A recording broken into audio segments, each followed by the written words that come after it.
बात की जाए भारतीय राजनीति की तो भारतीय जनता से बड़ा स्कूल टीचर कोई नहीं है जो राजनेताओं को अपने अंदाज में सबक देती रहती है। एग्जिट पोल अनुमान होता है, हम शुरू से कह रहे हैं अनुमान कई बार गलत भी साबित हो सकते हैं क्योंकि एग्जैक्ट फिगर आता है मैंडेट से, जनादेश से। लेकिन एनडीए अगर तीसरी बार भी हैट्रिक कर रहा है तो ठीक है, सरकार बन रही है, लेकिन दोनों का टारगेट पिछड़ता नजर आ रहा है। एक तरफ एनडीए 400 पार, बीजेपी 370, वो भी नहीं हुआ। इंडिया अलायंस 295 उस तक अभी फिलहाल पहुंचता तो नजर नहीं आ रहा है।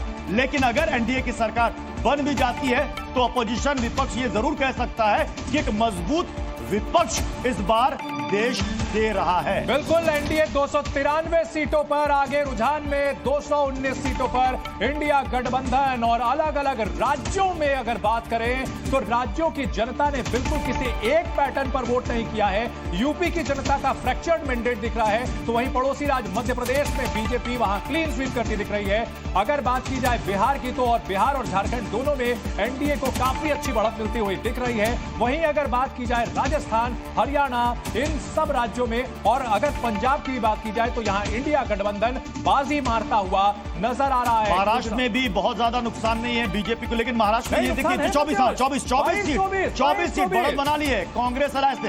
एमवीए महाविकास अघाड़ी ने यहां पर बढ़त बना ली है। कहां बीजेपी पश्चिम बंगाल में 25 से 30 सीटों का दावा कर रही थी, 11 पर आ गई है, पिछली बार से 7 सीट कम आ गई है। अब ये देखिए 2024 में एनडीए का रुझान इस वक्त 295 सीटें बता रहा है, इंडिया अलायंस को 218 सीटें, अन्य के खाते में फिलहाल रुझानों में 30 सीटें जाती हुई नजर आ रही है। यानी बहुमत तो मिलता हुआ दिख रहा है एनडीए को, लेकिन कई सबक के साथ एक चीज साफ है कि जो मुद्दे उठाए गए थे वो कुछ राज्यों में चले, कुछ राज्यों में नहीं चले। इंडिया गठबंधन के साथ भी वही हाल रहा है। इंडिया गठबंधन ने मजबूती से मुकाबला किया है 220 सीटों पर। ये मुकाबला और ज्यादा रोचक हो जाएगा अगर बीजेपी की एनडीए की 30 से 40 सीटें अगर शिफ्ट हो जाती हैं इंडिया अलायंस की तरफ से, तब फिर उस बाद देश में बहुत अरसे के बाद ऐसा देखने को मिलेगा जहां पर बटा हुआ जनादेश आएगा। हालांकि अभी ये कहना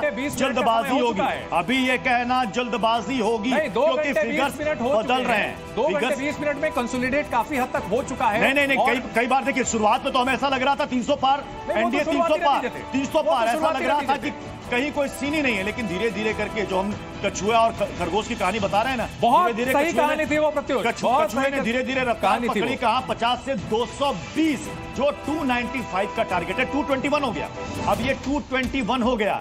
यानी कि अगर इनके लिहाज से बात करें, इंडिया अलायंस के लिहाज से, तो और मुश्किल से इनको और गौतम बुद्ध नगर से महेश शर्मा लगभग 1 लाख वोट से आगे चल रहे हैं, 98,500 वोट से ज्यादा चल रहे हैं। गौतम बुद्ध नगर सीट जिसके अंतर्गत नोएडा भी आता है, गौतम बुद्ध नगर लोकसभा सीट से महेश शर्मा आगे चल रहे हैं 98,000 से ज्यादा वोट से। वहीं पड़ोसी सीट की अगर बात की जाए गाजियाबाद की, तो गाजियाबाद से डॉली शर्मा आगे चल रही हैं। 579 वोटों की ठीक ठाक बढ़त है, लगभग 1 लाख के करीबन पहुंच रहे हैं गौतम बुद्ध नगर में।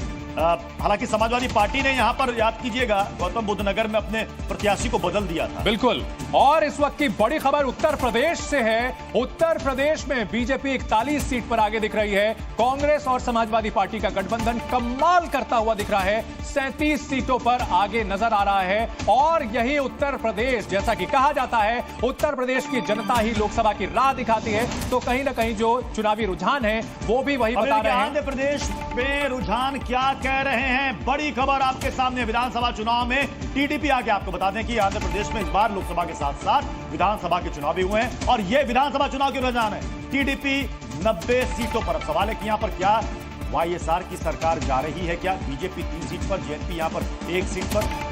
बिल्कुल सेना पार्टी है, पवन कल्याण